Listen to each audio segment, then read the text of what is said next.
Salut à tous, bienvenue donc sur Nutri Podcast. Aujourd'hui donc on va parler de bien-être, de santé en général. On va partir sur le sommeil, on va même finir sur le sommeil, partir donc sur l'alimentation, les émotions, le sport, donc tout ce qui est exercice physique. Donc mon invité Charline Royer, qui est une naturopathe, donc experte donc de ce domaine, qui va donc nous parler de différentes applications, enfin d'une application surtout en fin de compte que je ne connaissais pas, qui va me permettre de déstresser avant de manger, et aussi donc le type d'activité physique qu'il faut faire. Tu verras que c'est pas si compliqué que ça, et surtout bien sûr de l'alimentation, mais tout ça, on parle souvent que d'alimentation, mais voilà, il n'y a pas que l'alimentation, il y a tout ce qui va autour, et on va finir par le sommeil, qui est un sujet aussi qui m'intéresse de plus en plus. J'en parle le plus souvent sur mes deux podcasts, et je fais tout pour m'enseigner, donc on va en parler un peu avec elle, et puis je vais bientôt te trouver l'invité qui va nous décortiquer tout ce domaine-là, parce qu'on dort tous les jours, hein. Donc c'est extrêmement important. Donc je te dis à tout de suite avec Charline. Salut Charline, comment vas-tu ? Salut Thierry, ça va très bien, je te remercie. Ben, merci à toi de venir donc nous parler en fait de santé en général, hein. Tu es naturopathe et je précise bien, c'est ta première émission, donc ne sois pas stressé. Oui, c'est ça, merci. c'est toi l'expert, c'est pas moi. Donc bon, je te laisse te présenter. Ok, donc moi je suis naturopathe spécialisée dans les troubles digestifs en fait. Donc j'accompagne les personnes notamment qui ont des troubles digestifs à retrouver une santé au top. Parce que quand on souffre de troubles digestifs, parfois on peut vivre un enfer. Hein. Donc voilà, j'accompagne mes clients à retrouver un mieux-être grâce à notamment 3 piliers. La gestion des émotions, l'activité physique et l'alimentation. Parfait. Tu veux qu'on le fasse dans l'ordre ou pas ? Comme tu veux. Bon, ben comme tu as parlé c'est toi des émotions. l'expert. Ah oui, c'est vrai, bon, c'est mon émission, c'est vrai. Mais bon, comme tu me l'as présenté comme ça, on va donc commencer par la gestion des émotions, parce qu'on n'en a pas rarement parlé chez nous, on parle plutôt d'alimentation et de sport. Donc je vais te laisser parler de l'émotion. Qu'est-ce qui fait quoi ? C'est le stress, c'est les problèmes de relations de couple, c'est quoi ? C'est les enfants. Qu'est-ce qui fait qu'on, même si on mange bien, c'est pas assez, il faut quand même apprendre à gérer ses émotions. En fait, ça serait plutôt le stress, l'émotion principale, en fait, parce que finalement, on aurait beau avoir la meilleure assiette possible, si on est en état de stress parce que au moment de passer à table, on est en train de se dire « Ah oui, alors attends, pour le boulot, il y a ça, il y a ça, il y a ça, faut que je fasse les courses, faut que je pense à ça, ça, ça, faut que j'aille récupérer les enfants, etc. » En fait, on est dans un état de stress et en fin de compte, l'assimilation du repas, elle ne va pas se faire de manière optimale. C'est la raison pour laquelle c'est quand même important de manger d'abord d'être détendu, éventuellement pourquoi pas faire un exercice de cohérence cardiaque avant de passer à table pour faire baisser le rythme cardiaque et puis être dans un état de détente, et puis de manger dans un endroit qui soit calme, évidemment pas devant la télé, pas devant des écrans, et puis voilà, et de manger en conscience au final. Et le fait d'avoir ce type de rapport en fait avec l'alimentation, ça va permettre effectivement au corps d'assimiler et de comprendre que c'est le moment de passer à table et de manger, et vraiment du coup on est concentré là-dessus, et la digestion elle se fera beaucoup mieux en fait. Ben là, parce que j'ai 2 questions. Donc la cohérence cardiaque, est-ce que tu peux décrire un peu c'est quoi la cohérence cardiaque, comment on fait ? Et une deuxième question, excuse-moi, je pose souvent des questions en même temps. Tu dis le calme. Est-ce que le calme est sans bruit ? Le fait qu'on soit en famille, qu'on soit à 10-15 et qu'on fasse du bruit, ça c'est pas gênant, ça ? Ah non, pour répondre à ta deuxième question, non, effectivement, le bruit, c'est pas du tout gênant, en fait. C'est le fait, effectivement, si on est dans un environnement familial où il y a du bruit, etc. Non, au contraire. Là, c'est une ambiance, c'est une ambiance festive, une ambiance agréable. Et là, effectivement, ça contribue à passer un bon moment à table. Du coup, si on est nombreux, on est en famille avec les enfants, les amis. Et là, effectivement, la digestion, elle se fera bien, en fait. Parce qu'on est dans un environnement favorable, on n'est pas dans une situation de stress.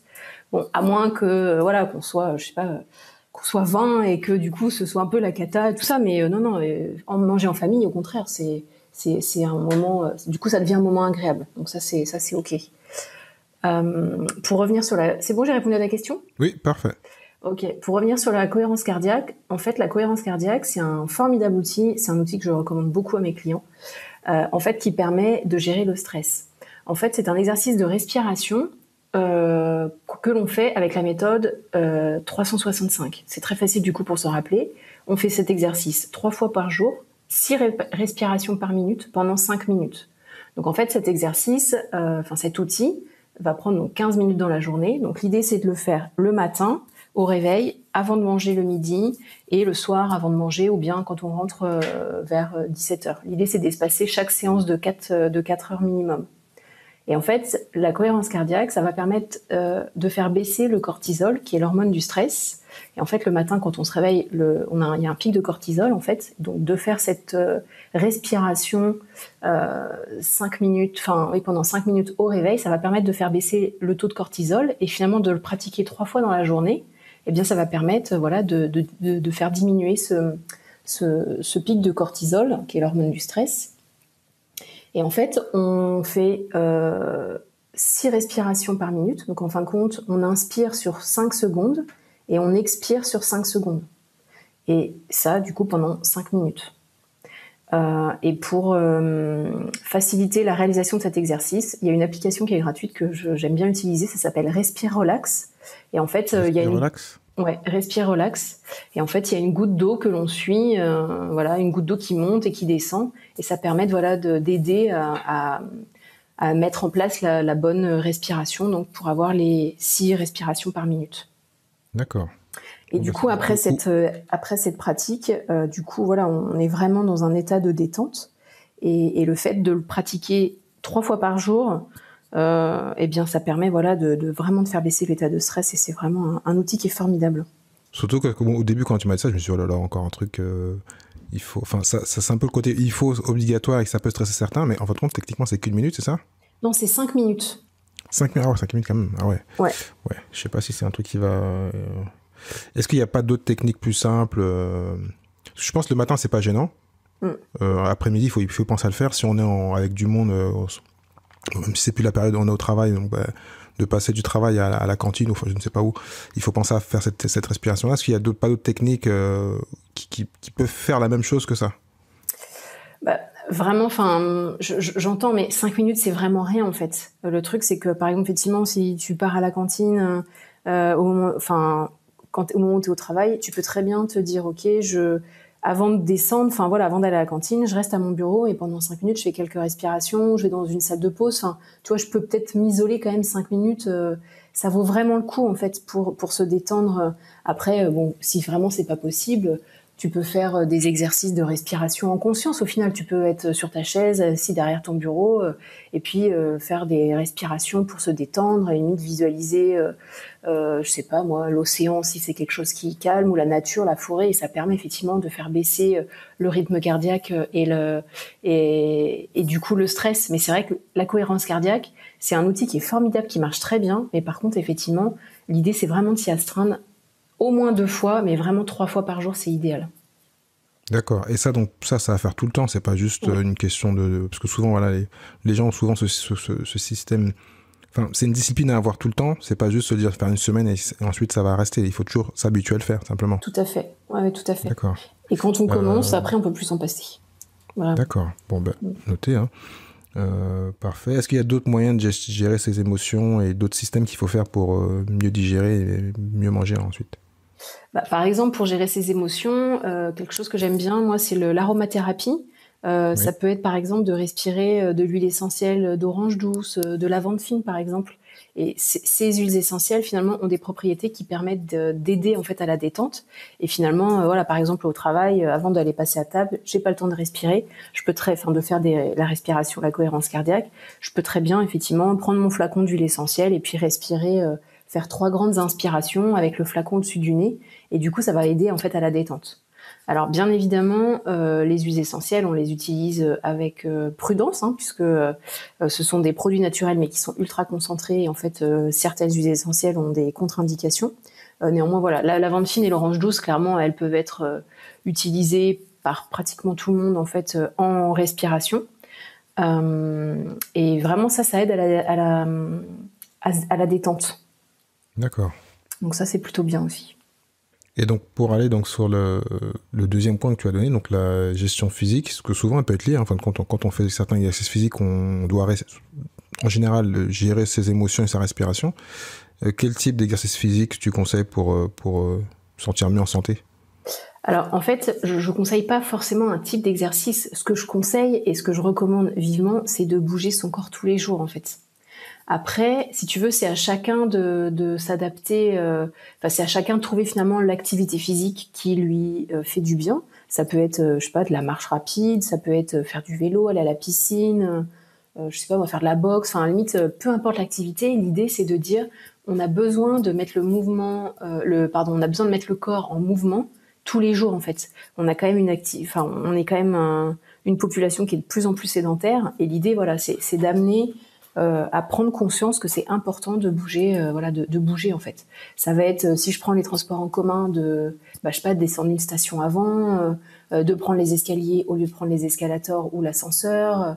C'est plutôt d'être dynamique dans son quotidien. Je peux faire des étirements le matin au réveil. Quand je rentre du boulot, je peux faire, je sais pas moi, soit des mouvements de yoga si ça me parle, ou du pilates par exemple. Ou bien alors, je vais courir en bas de chez moi dans un parc pour que l'organisme soit en mouvement. D'accord. Donc toi, tu disais même les étirements, parce que j'en ai parlé, en plus on en a parlé en off de Yvan Cam, que j'ai interviewé sur mon autre podcast. Il expliquait en fin de compte le fait de faire des étirements permettait en fin de compte faut pas que je me trompe sur ce que je veux dire, de faire certains types de respiration, parce qu'il faut souvent faire bouger le ventre. Il expliquait par rapport au ventre, le diaphragme et le ventre. Et le fait de faire certains étirements et certains mouvements oblige à respirer d'une façon, ce qui fait qu'en fin de compte, ça libère et ça déstresse.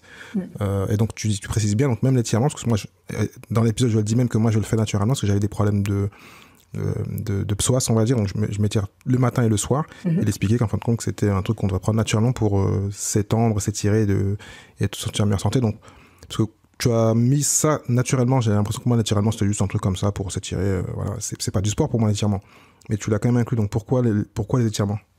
Parce qu'en fait, l'étirement, ça va permettre effectivement de faire bouger les organes du corps, en fait. En fonction de la manière dont tu vas te faire des étirements, finalement, ça peut, si tu mets tes bras, par exemple, près de tes pieds, du coup, ça va faire bouger effectivement les organes du ventre, par exemple, et ça va permettre, de faire bouger l'intestin, le gros intestin. Et par exemple, ça a une incidence sur la digestion. C'est dans ce sens-là, en fait, où les étirements, c'est important. C'est que finalement, tu mets le corps en mouvement. Effectivement, ta respiration, elle va être différente en fonction des mouvements que tu vas pouvoir faire. Et du coup, ça va permettre de faire bouger les organes à l'intérieur de nous, notamment les viscères, en fait, et finalement, voilà. Et du coup, ça crée du mouvement. Alors, c'est vrai qu'on n'est pas sur une activité soutenue, ou par exemple, qu'on pourrait avoir avec, je sais pas, du vélo, de la course à pied ou de la marche rapide. Mais il n'empêche que ça permet, du coup, de bouger quand même ce qu'il y a en nous et du coup, voilà. Et ça, c'est bénéfique déjà, en fait. Plutôt que de ne rien faire, tu vois, faire des étirements, c'est déjà bien. Alors après, effectivement, je couplerai les étirements avec une activité physique, du coup, plus soutenue, au moins, et cette activité physique plus soutenue, au moins 3 fois par semaine, ce serait idéal. D'accord. Et donc, c'est vrai qu'on est dans une période aussi où, malheureusement, on marche moins, parce qu'on est à la maison. Parce qu'en plus, j'ai discuté avec un ostéopathe il y a 2-3 ans, je crois. Il me disait, parce que je dis, moi j'ai une grande maison, donc des fois je fais les 400 pas. Il m'a dit non, les 400 pas à la maison, les 400 pas dehors n'ont rien à voir. Donc il vaut mieux les faire dehors qu'à la maison. Et ça compte pas réellement. Donc qu'est-ce que tu conseilles ? Parce que c'est vrai qu'on est peut-être plus souvent bloqué à la maison, même si on n'est plus confiné. Est-ce que même l'exercice à la maison a autant de valeur que l'exercice à l'extérieur ?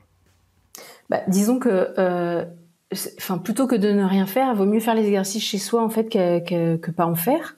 Après, c'est sûr que d'être au contact de la nature, évidemment, si on peut le faire, c'est quelque chose à privilégier et à recommander, finalement, et quel que soit le temps. Après, vaut mieux en faire chez soi que pas du tout.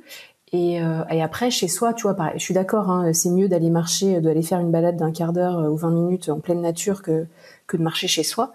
Mais n'empêche que si vraiment on est sédentaire et qu'il n'y a pas possibilité, notamment je pense avec le télétravail, on est quand même beaucoup chez soi de plus en plus. Finalement, c'est de dire j'ai un appel à passer, je marche pendant que je passe mon appel, et mine de rien, du coup ton corps il est quand même en mouvement plutôt que d'être assis derrière ton ordinateur et à pas bouger en fait. Donc je me dis que c'est mieux le plus possible de mettre son corps en mouvement. Je suis d'accord, c'est mieux en extérieur, mais si c'est pas possible, on le fait à la maison et ça marche aussi. D'accord. Donc on a parlé donc des gestions des émotions, gestion du physique, donc on va venir sur l'alimentaire. Donc ce qu'on disait en off, et ce que j'ai souvent entendu, donc tu l'as confirmé, c'est qu'on peut très bien manger, quelles que soient ses habitudes alimentaires, parce qu'il y a plein de choix maintenant avec toutes les modes. quelle que soit sa gestion alimentaire, si on gère mal les émotions et le physique, c'est quasi... Voilà, en fait, c'est contre-productif de pas faire les deux éléments qu'on a dit avant. Même si on mange bien, c'est pas idéal, on va dire. J'ai du mal à poser la question, mais je crois que tu as compris. Ouais, tout à fait. Ouais, c'est exactement ça. Effectivement, je confirme, hein, de gérer et ses émotions et l'activité physique. Ces deux éléments vont contribuer effectivement à avoir une meilleure digestion. Et c'est vrai qu'on peut avoir la meilleure assiette possible. Si effectivement on est dans un environnement stressé, clairement l'organisme il va pas bénéficier des nutriments de la même manière que voilà si je suis dans un environnement calme de détente ou bien en famille, hein, comme on en a parlé tout à l'heure. Et du coup, voilà, donc ça c'est important. Et puis effectivement le mouvement, puisque le mouvement, ça aide, ça peut aider la digestion, hein, notamment la balade digestive après repas est fortement recommandée. Hein. Aller marcher, je sais pas, 15 minutes après le repas, c'est génial pour aider à la digestion, parce que les organes, du coup, ils se mettent en mouvement et ça facilite. Donc c'est vrai que la meilleure assiette du monde, si on gère pas ni ses émotions ni son activité physique, clairement, l'assiette, elle sera pas aussi bonne en fait, malgré son contenu. Donc pour rester un peu sur l'alimentation, parce que c'est plutôt un podcast sur l'alimentation, ouais. Qu'est-ce que toi tu conseilles en général? Parce que je sais que t'es plutôt donc connu, enfin moi j'ai vu des vidéos sur le FODMAP, tu en parles beaucoup. Pour avoir donc une bonne digestion, une bonne santé, qu'est-ce que tu conseilles de manger? Combien de fois par jour? Parce que je sais pas si tu le savais, mais moi je fais le jeûne depuis 5 ans bientôt. Donc je conseille souvent le jeûne. On parle ici plutôt de low carb et de cétogène. Et qu'est-ce que toi sans rentrer dans des dogmes, hein, tu dis ce que tu veux, qu'est-ce que tu conseilles, qu'est-ce que tu vois, qu'est-ce que tu prédis pour tes clients, et qu'est-ce que tu penses est bien, entre parenthèses? Alors en fait, moi ce que je recommande en fait, ça va être une réponse un peu généraliste, ça va être de dire finalement chacun son alimentation en fait. Là le truc, c'est par exemple toi tu parles du jeûne, c'est bien effectivement, si ça te correspond, il n'y a pas de souci, tu peux continuer et tu peux encourager. Enfin voilà, on peut essayer, on peut tester, expérimenter. Néanmoins tu vois par exemple, moi j'accompagne quand même beaucoup des personnes qui ont des troubles digestifs. Le jeûne il n'est pas forcément recommandé en fait. Donc si tu veux, c'est plutôt quand j'accompagne mes clients, je m'adapte en fait déjà à leur pathologie, parce qu'effectivement là tu parlais de l'alimentation pauvre en FODMAP. Le truc c'est qu'elle n'est pas recommandée à tout le monde en fait. Ça va dépendre. Tu vois. Pardon ? Je pensais que c'était plutôt quelque chose qui était conseillé. Pas du tout en fait. La méthode FODMAP, l'objectif c'est d'identifier quels sont les glucides finalement qui engendrent des troubles digestifs. Et en fait, quand tu as, je sais pas, beaucoup de ballonnements, de gaz, de choses comme ça, et puis que tu as un intestin qui est quand même plutôt sensible, voire irritable, si tu veux, en fait, cette méthode low FODMAP, qui est quand même, donc c'est pas un régime, c'est une alimentation, en fait, mais qui va être sur une période définie pour identifier quel type de glucides, finalement, produisent ces ballonnements et ces gaz. Donc en fait, c'est une méthode qui est bien précise. Le topo, en fait, c'est j'élimine pendant 1 mois toutes les formes de glucides qui contiennent des FODMAP. Et après, en fait, je réintroduis chaque semaine des types de FODMAP différents et je vois comment ça se passe au niveau de ma digestion. Et l'idée, en fait, c'est une fois le protocole réalisé, c'est de dire tiens, j'ai identifié que les lentilles, ça me crée des ballonnements, donc clairement j'en mangerai plus, hein, des ballonnements et puis des douleurs après repas, etc. Et en fin de compte, par contre, je vais pouvoir manger tout le reste parce que j'ai identifié pendant la réalisation de cette alimentation que tout le reste c'était ok, sauf ce type d'aliments. Tu vois. Mais en fin de compte, j'ai fait une bêtise en te posant la question. Désolé pour l'audience. C'est quoi les FODMAP ? Les FODMAP, en fait, ce sont des glucides spécifiques. En fait, FODMAP, ça veut dire fermenticible, oligosaccharides, disaccharides, monosaccharides, and polyol, en fait. Alors bon, là je l'ai fait plutôt en français. Le truc c'est que finalement il y a des glucides, donc des oligosaccharides, des disaccharides, des monosaccharides. Et en fait, en fonction des aliments, soit tu es dans un type de glucides ou un autre. Voilà. Surtout en plus par rapport à ce que je t'ai posé la question, la bonne réponse que tu as dite, c'est que c'est vrai qu'on est, même si on est tous des humains aux toilettes, on est tous un peu différents au niveau de l'intestin. Et puis j'en ai parlé sur un épisode, l'un des premiers épisodes où on parlait du microbiote. Je mettrai le lien, j'ai oublié.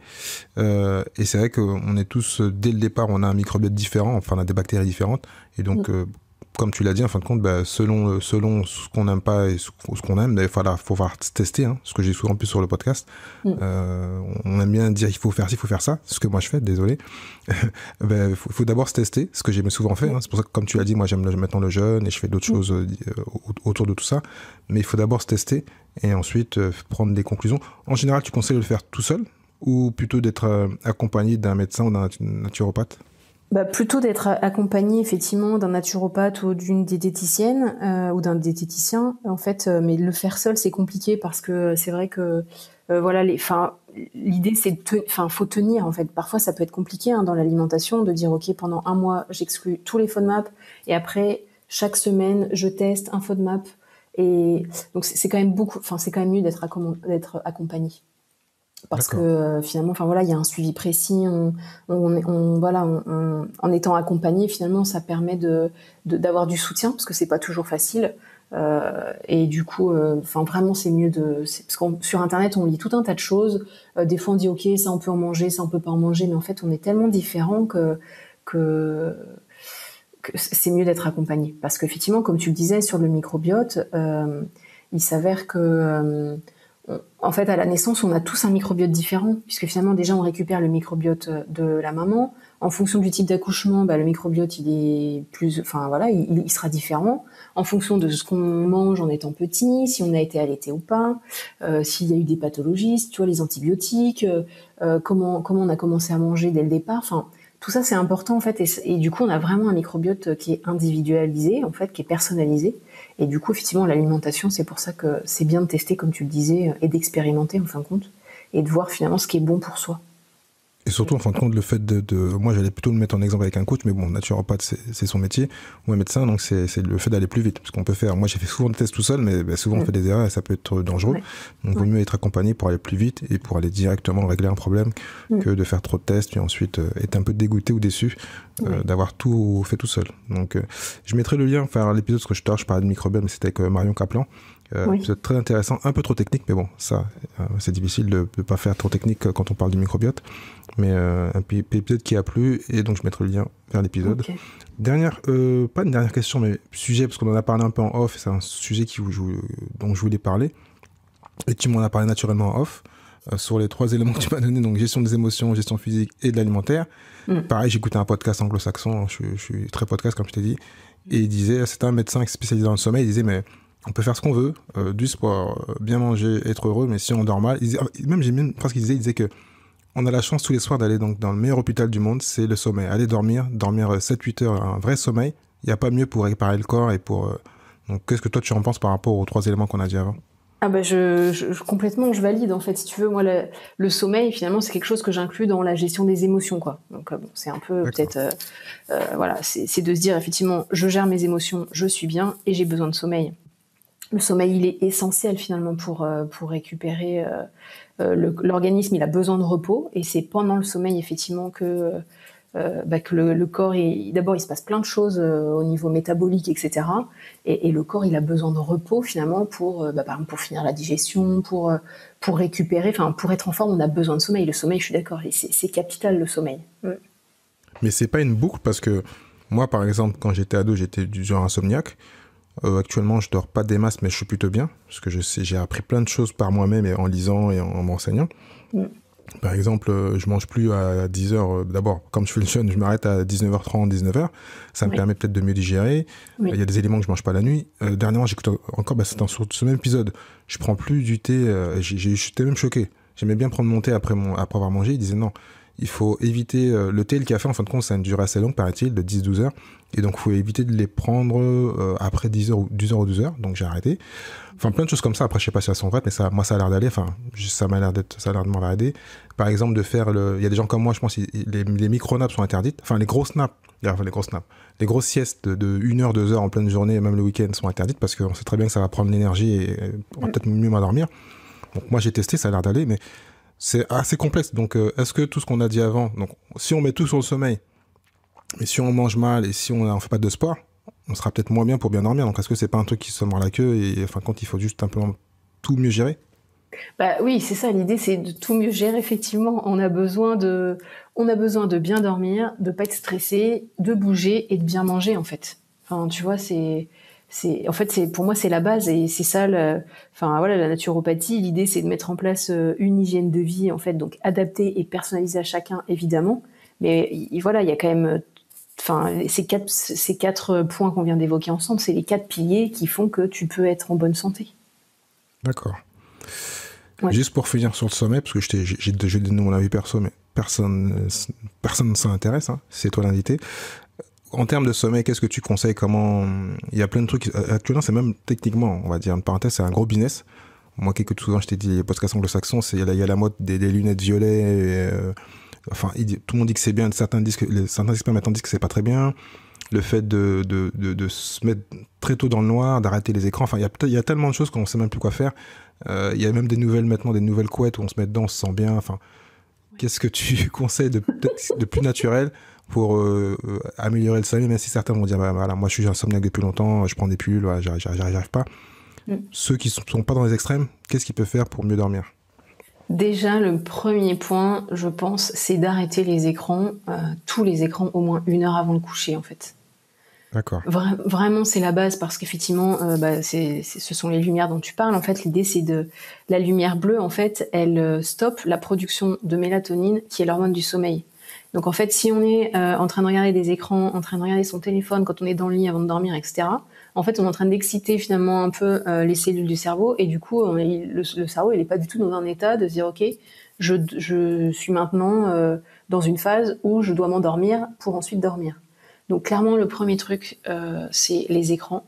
Après, l'alimentation, le repas léger, effectivement, avant de dormir, c'est mieux. Hein. L'idée, c'est pas de manger un repas gargantuesque et d'aller se coucher un quart d'heure après, parce que là, ça va être compliqué pour l'endormissement. Et puis, je sais pas, un autre tips, voilà, c'est de dormir dans une chambre où il fait pas trop chaud. Et plutôt d'avoir finalement une routine du coucher. Ça, c'est quelque chose que je recommande régulièrement à mes clients, en fait, de dire, ok, qu'est-ce qui me fait du bien et qu'est-ce qui m'amène de la détente avant de passer à la phase d'endormissement, en fait. Donc ça peut être, je sais pas, moi, ça peut être, je fais du coloriage de mandala, par exemple, je fais un bouquin, je fais une méditation, je me fais de l'automassage, enfin voilà, je fais quelque chose avant de me coucher pour m'aider à me détendre. En tous les cas, c'est un peu comme on disait sur l'alimentation et le physique, c'est avoir peut-être son rituel à soi, parce qu'on est tous différents. Tout à fait. Et trouver son rituel, et quand ça marche, ne pas le lâcher, entre parenthèses. Ouais, tout à fait. Et ouais, c'est sûr. Après, sauf les écrans. À la limite, les écrans et le repas, ça, effectivement, c'est applicable à tous. Après, effectivement, de trouver ce qui permet de se détendre, oui, après, c'est à chacun de tester, d'adapter, en fait. Tout à fait. Surtout que tu parlais donc de la pièce, je pense que les éléments qu'on a cités, on les connaît, mais bon, après, il faut les appliquer. Ouais. La chambre froide, souvent les gens pensent voilà, qu'il faut se mettre au chaud, chauffer les pièces. En fin de compte, c'est le contraire. Ouais. Et ce que tu as dit, c'est totalement vrai. Et moi, en fin de compte, j'ai été trompé, entre parenthèses. Hein. Je suis un adepte de douche froide depuis 2 ans. Le matin, j'ai jamais de problème. Le soir, je le faisais. Et j'écoute cet expert et il me dit non, en fin de compte, la douche froide le soir, c'est une erreur. Il faut prendre une douche tiède.